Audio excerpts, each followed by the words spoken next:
and welcome to Mythbechattin. I am Dan Barber, the lead vocalist for Mythbegotten.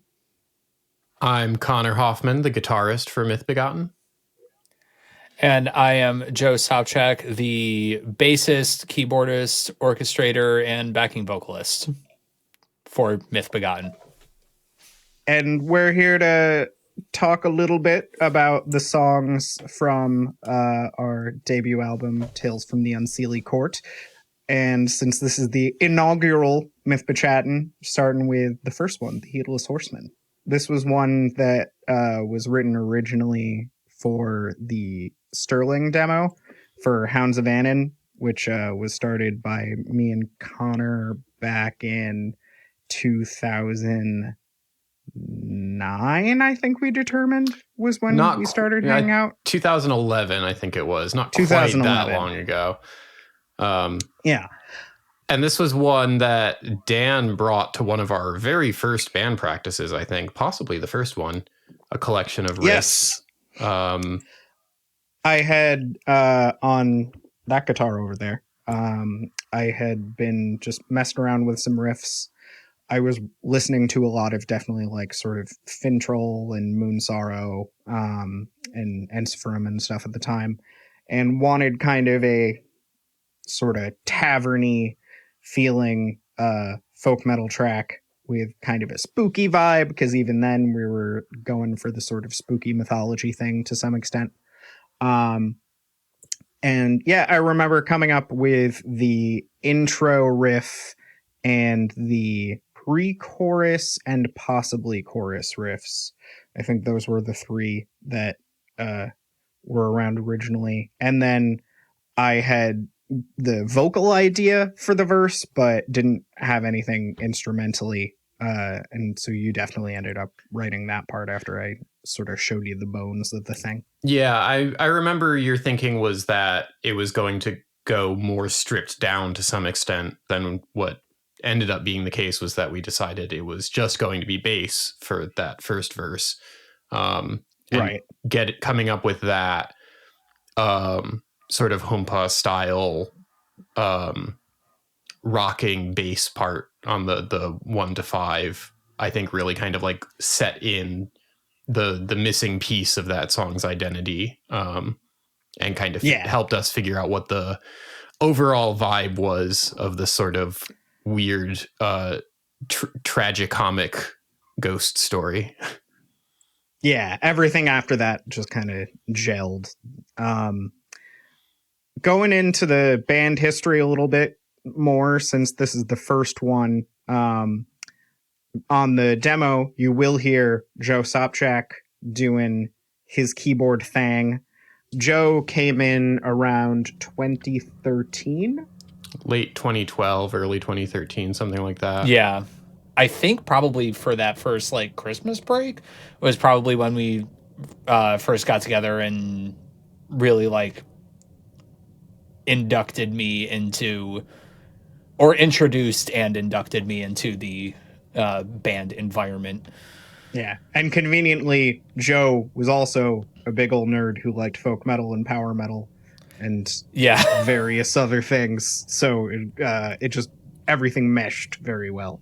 But yes, Joe adding his Danny Elfman-esque touches with the accordion and the vibraphone or marimba or whatever it may have been, and glockenspiel.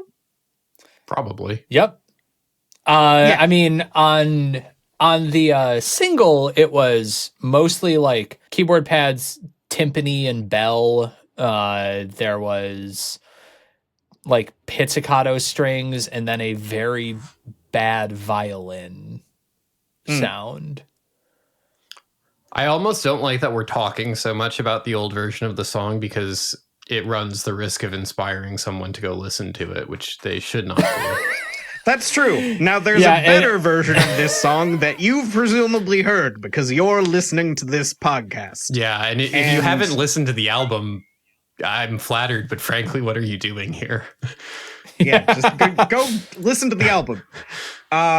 But there were not massive structural changes. There were a couple structural changes to the song as it appears on Tales from the Unseelie Court. We removed the first chorus because it is a total narrative non sequitur to have the first chorus where it was in the demo version. So we took that out, and I think it makes the song flow better too, ultimately. And I think that was the main structural change. Yeah, we cut But one then of the guitar otherwise, solos. Oh, yeah. Yeah. We put a lot of guitar solos in things back in the day. It's almost as if I was deeply insecure about what I was doing in the band or something. But I also did some of the guitar solos for some reason. Why did we do that? Same reason? I don't know. You tell me. Presumably. But yeah, Joe definitely went ham and did an amazing job with all of the orchestration for the track, which definitely added a lot, just the sort of lushness of the orchestration in the final album version. Yeah, I think in a lot of ways the more fleshed out orchestral arrangement gave the rest of the song space to play a little more. Like hearing the sporadic, I guess I would put it, intro section that you came up with for the final version definitely ended up influencing, I think, the direction that I went with that guitar part. And generally, I think in the final version of the song, I ended up just like having a lot more fun with the guitars, kind of backing off the more functional, just like slamming power chords was what a lot of the original version was. So it's generally a lot more playful, makes use of the tempo being, I think, technically the fastest song on the album, to get a little bit of more of like a tech death vibe, definitely drawing from, I think a lot of it was, I was listening to Alkaloid's second album a lot when I was working on the guitars for this song. I think there's a fill in the intro that is a direct reference to something on that album. So see if you can find that, I guess. But so lyrically, I think that this song also is a bit of a standout on the album in terms of being very stylistically different from most of the rest of it. It's a lot sillier. I was definitely going for some Martin Walkyier vibes a little bit. Polkageist by Skyclad is a song that sometimes comes to mind as one of the things that might have planted some of the seeds for this song. But yeah, that sort of like silly tongue-in-cheek elements. And it started as being very much, this is a song about a Dullahan and a horseman getting killed by the Dullahan. And we can call it the Heedless Horseman because it's the stupid highwayman who shouldn't have tried to rob this Dullahan. And so he died. But the Dullahan is a headless horseman. So it's a, fun Walkyrian punny bit. But as we kind of went on with the writing process, sort of retrospectively, looking back at the song, Connor and I both had kind of instances where we were like, I think this bartender just wants people to stay and drink at the bar. I don't think there is a Dullahan, because there's like timeline inconsistencies. The horse is referred to as a mare at one point and a stallion at another point. It's all over the place.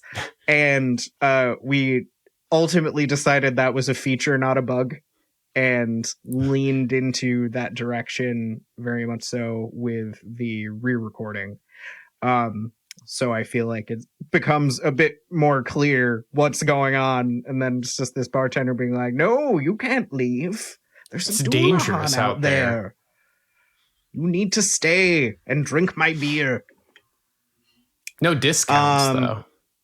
No discounts. There's no Dullahan discounts. No. In this economy?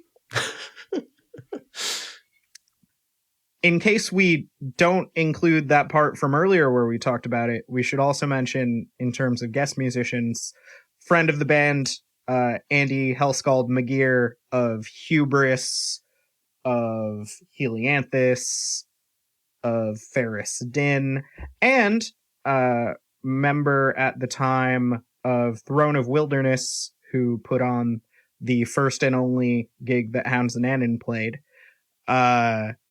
provided some excellent fiddle work on this.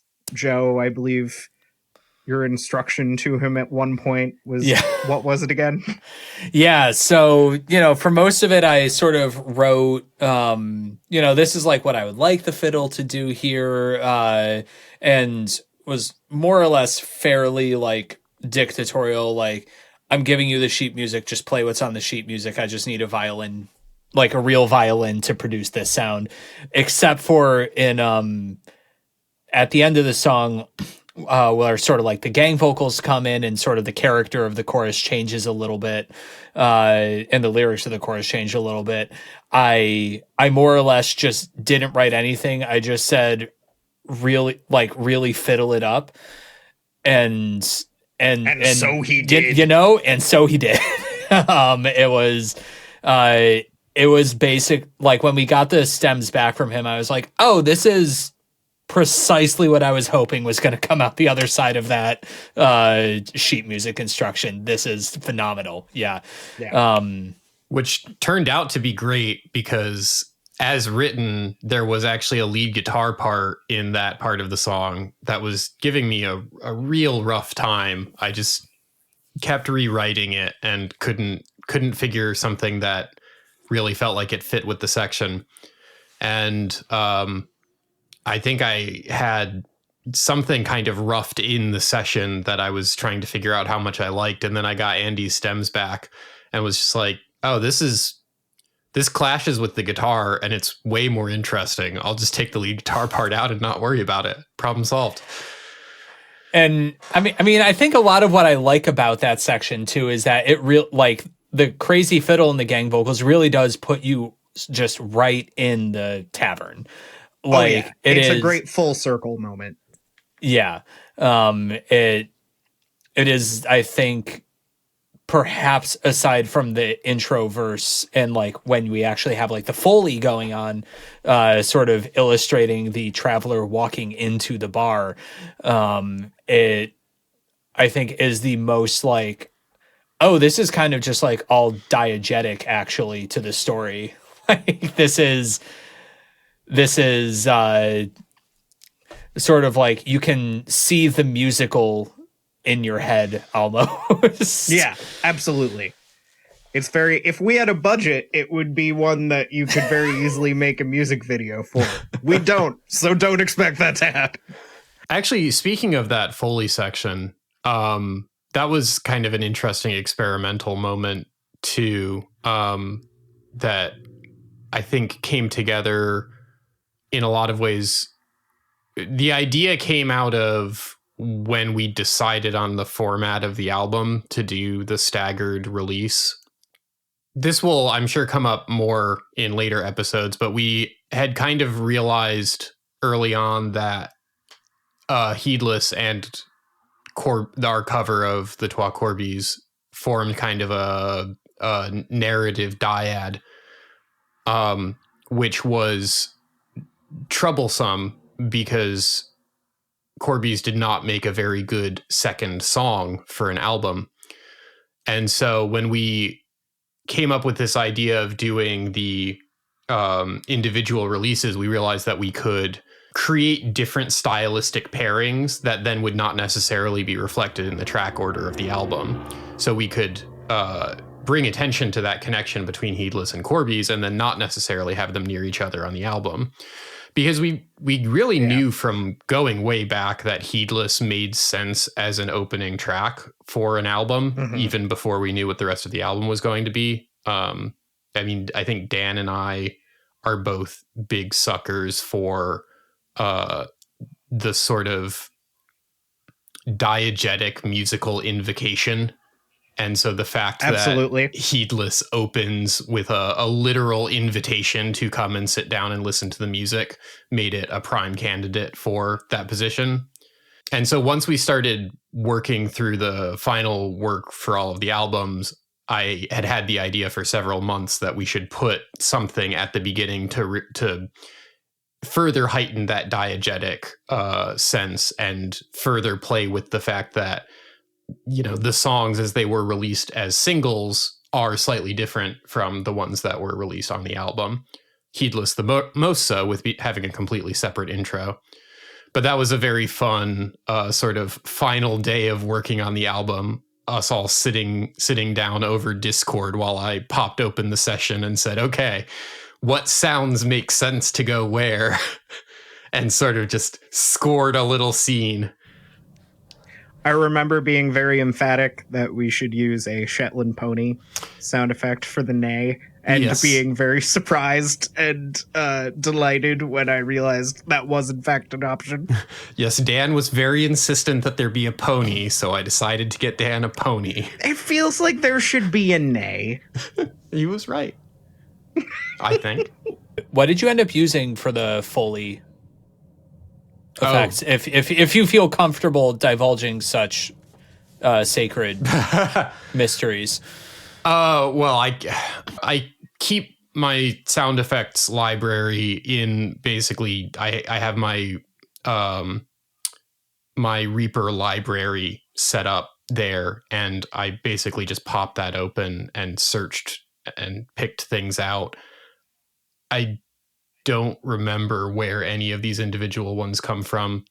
I have for years. Bank. Yeah, I have for years now been keeping eyes out for, you know, such and such free bundle of sound effects and whatnot.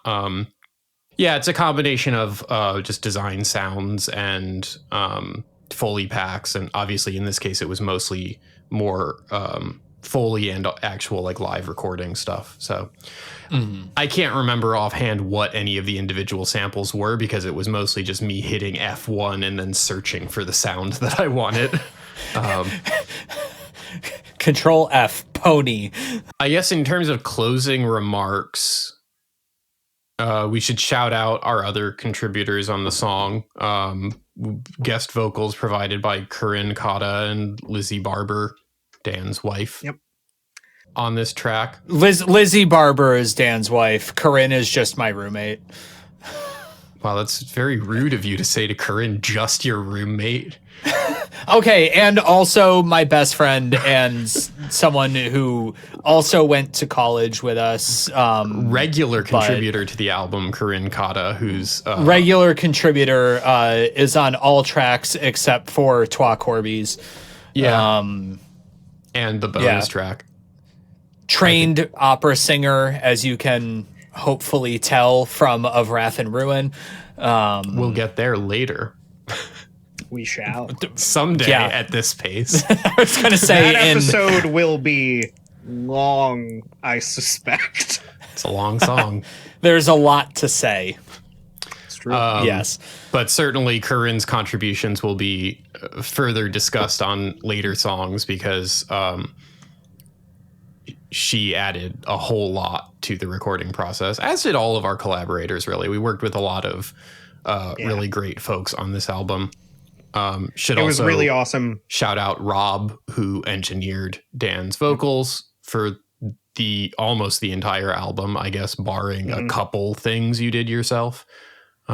Yeah, there were a couple one-offs and like little like corrections and things that like punch-ins that just needed yeah. tweaking, but no, Rob did a great job on the vocal engineering, and yeah, all of our contributors, it was really great working with. It always is very gratifying to get to sort of bring in your rogues gallery of talented buddies to help make something even more awesome and kind of share in your vision. So that was a lot of fun. Yeah. Before we close out, folks, what have you been listening to lately, friends?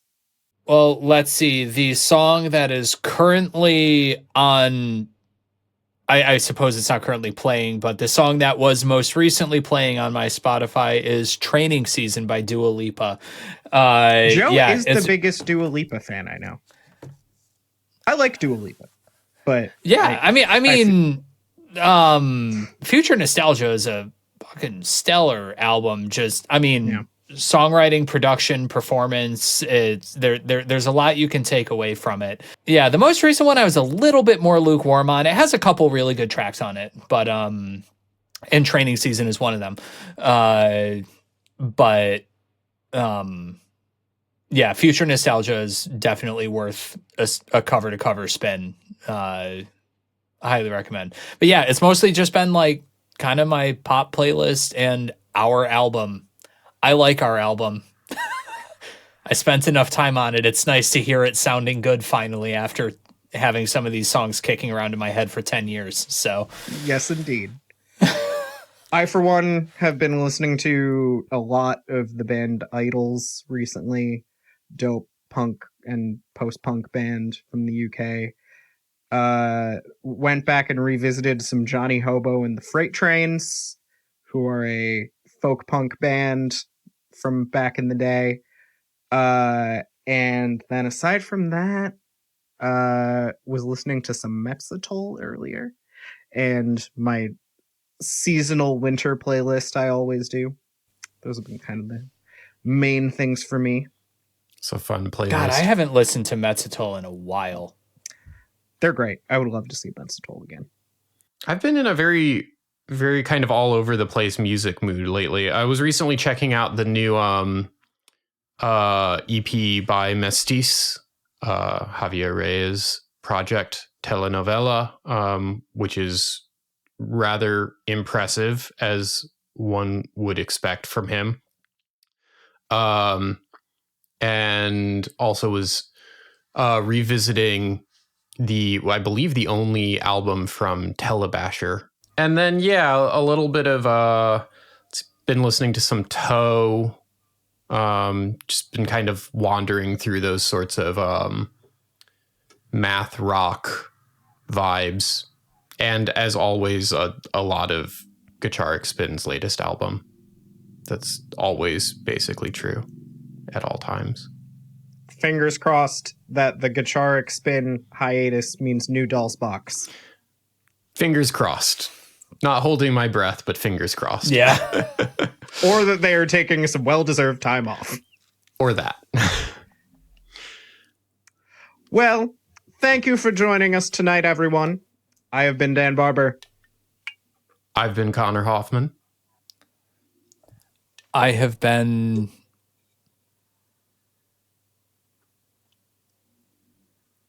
Joe. And we have been Mythbegotten. And we have also been Mythbechattin. Have a wonderful rest of your evening, morning, time. Life. Have a nice life. Until we speak Good again. night. You're really gonna make me leave that whole pause in there, huh, Jeff? I really appreciate it, Dan, just being like,